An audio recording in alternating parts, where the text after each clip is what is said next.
What's going on, everybody? It's Joel here, and today we're taking a look at the Xero shoes Prio. This is going to be an actual barefoot shoe, or what I would consider a barefoot shoe. A lot of the shoes that we use in training are minimalist shoes, but they're not quite barefoot. And what I would consider a barefoot shoe is something that does not have a midsole at all, has a zero drop, and has a very minimal upper.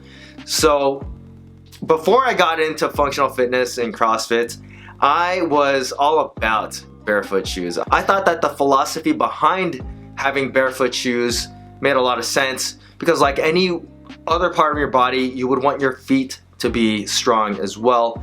And keep in mind, if you are new to barefoot shoes, there's going to be a huge break-in time for your feet. Your feet are going to be extremely comfortable at first, but over time they're going to develop and get used to having no cushioning or anything like a traditional shoe. But as I started training CrossFit a little bit more, the want to wear barefoot shoes kind of went away because I just needed a little bit more cushioning for my feet for certain things like double unders, high impact like rebounding, rope climbs, and I needed a little bit more stability for your Olympic lifting, though I do like barefoot shoes for things like powerlifting movements, deadlifts, and squats. Personally, I like flats a little bit better for those movements than having something with a full-on midsole-outsole combination. But anyways, this is the Prio from Xero shoes. This is kind of like their everything shoe. It's not necessarily a running shoe, but you can run in it. It's not necessarily a lifting shoe, but you can lift in it. The philosophy behind this shoe is just natural movement. It's like any other barefoot shoe in that sense. You just want to have your feet move as naturally as possible. And like most barefoot shoes, the design probably will not speak to everybody. This is the brand new black and white colorway, which I think is not that bad looking. And then there is the gray and red colorway, which is not bad looking for the gym or for like a hike. But with both these shoes, they probably wouldn't be my first pick to pair with like jeans. Definitely would not wear them to the club or anything like that. But I mean, when you can get past the utilitarian styling of these shoes, there's actually a lot to like. The build quality is actually pretty good on both of the models. There's no discrepancies between like the earlier model and the newer models. The uppers comprised of a few different materials. There is a mesh pretty much throughout the vamp of the shoe to the toe box that is of course very flexible and of course very breathable as well. Then you have a more heavy duty material that extends around the toe cap of the shoe. That is a little bit harder, but it is not like if you were to drop something on your foot, it wouldn't give you a ton of protection or anything. It's just there to give the shoe a little bit more structure. You also have these reflective straps that give the shoe a Huarache design, and the laces go through those. That actually helps to give you a lockdown fit. The back straps here extend all the way around the heel part or the Achilles part of the shoe, and it just gives you a better secure fit overall throughout the whole shoe when you lace them up. You do have an extra eyelet at the top if you wanted to do like a lace lock with your shoes. The laces themselves are like a round type lace, and they actually stay tied pretty well, so I'm not going to complain about anything there. Then they don't look cheap at all, so that's also a huge plus. The tongue has a little bit of padding. It's not super thick, but it's adequate, and it does not move around all that much despite not really having anything securing it down in there. You have a pull tab at the back. There's no kind of like heel count or anything.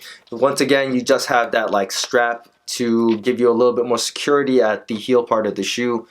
The Xero logo at the back, and then on the bottom there is a rubber outsole. It is a 5.5 millimeter outsole, and that is pretty much it. There's no midsole or anything. The traction on the shoe is a multi-directional traction pattern. Once again, it is made of full rubber, so the grip is actually pretty good on these. It's not like really deep treading, but it's going to be fine enough for if you wanted to use these for like any kind of trail runs.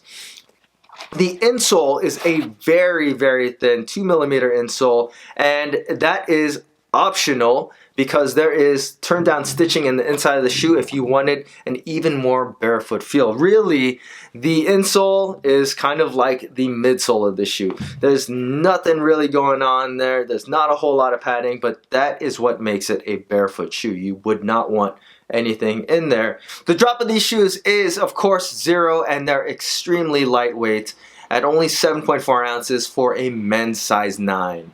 I went with Xero Shoes' sizing guidelines and went a half a size up from my normal training shoe size, which is typically a size 10.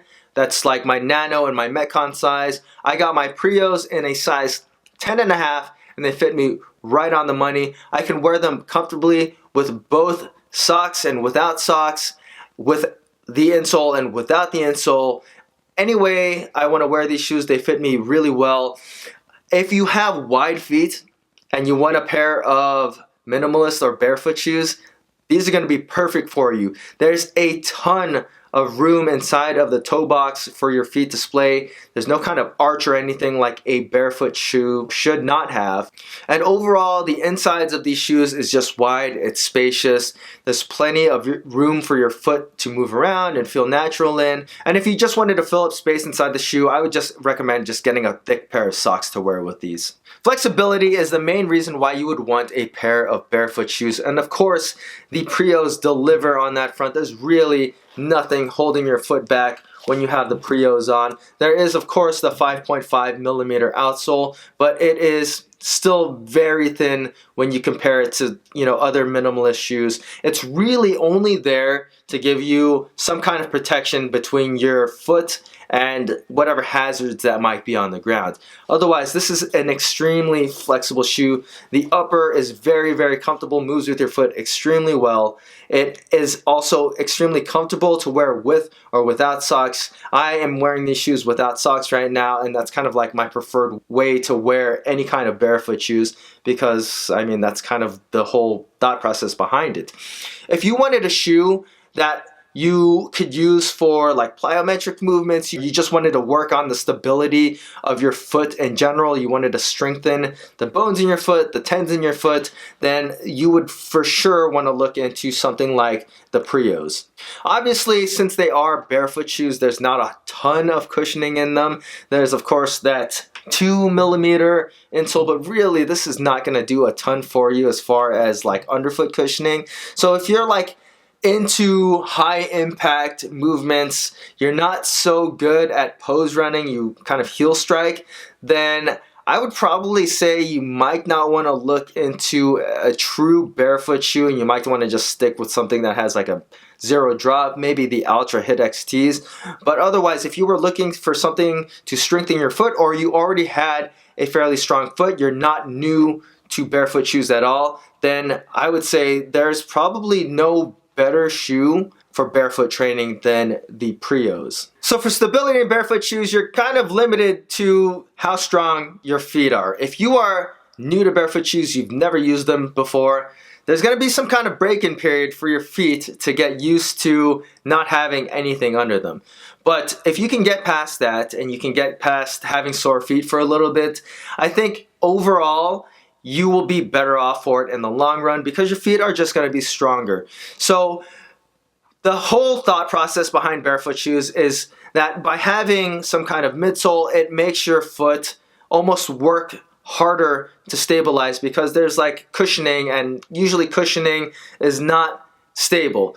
When you have barefoot shoes on, your feet have to stabilize with the ground, which is usually hard, which should ideally give you a stronger or more stable platform overall.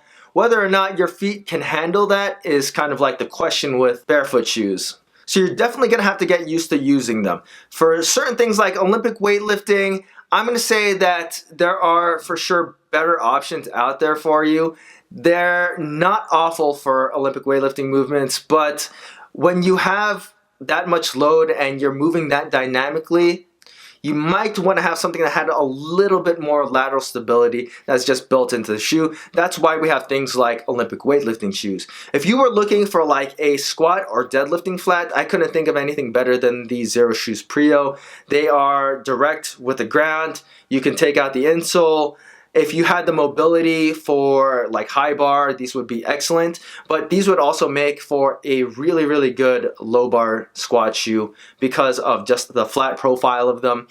Obviously for a deadlift shoe, there's no heel there. There's nothing getting in the way of your pull, and these would be an excellent pick. They probably would not be my first pick for sumo deadlifting because of just the way that you have to torque your feet for sumo deadlift, but they wouldn't be a bad choice either. If you were looking for an extremely responsive shoe for plyometric movements, this would be an excellent choice because of just the sheer responsiveness of the shoe. Obviously, if you're not used to using barefoot shoes for plyometric movements, your feet are going to be a little bit sore, but once you get used to it, these are going to be an excellent choice. I did not test these shoes for rope climbs, and I probably will never do a rope climb in these shoes because they're just not designed for that. I have no doubt that the rope will burn through the upper of these shoes. Obviously, it's going to take a little bit of wear before that happens, but usually with shoes that are designed to be used with a rope, there's going to be some kind of protection on the inside or the outside lateral medial parts of the shoe, which the shoe does not have, and I expect them to not hold up so great over time for rope climbs. If you're in a pinch, for sure they're going to work though. The Xero shoes Prios retail for $90, which is honestly not a whole lot to ask for a good pair of barefoot shoes if that's what you're looking for. If you wanted the most absolute rock solid weightlifting shoe, then I probably would not be looking into these shoes. There are better options out there for lateral stability, but obviously they're not going to be a barefoot shoe. If you were looking for something to move naturally in, you wanted to incorporate barefoot training into your regimen, then I think there's no better than the Xero shoes Prio. There are the Innovate 210s, which are also very good, but a little bit more on the narrow side.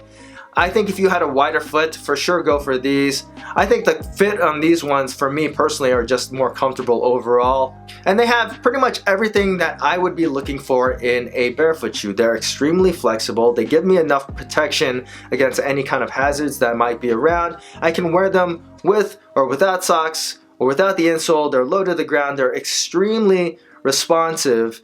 I think the black and white colorway isn't that bad looking, but of course, you know, there are better looking shoes out there. But overall, I am actually pretty impressed with these Xero shoes Prios. If you guys have any questions about these shoes, feel free to leave them in the comment section. And as always, guys, please hit that like button, subscribe, and thanks for watching.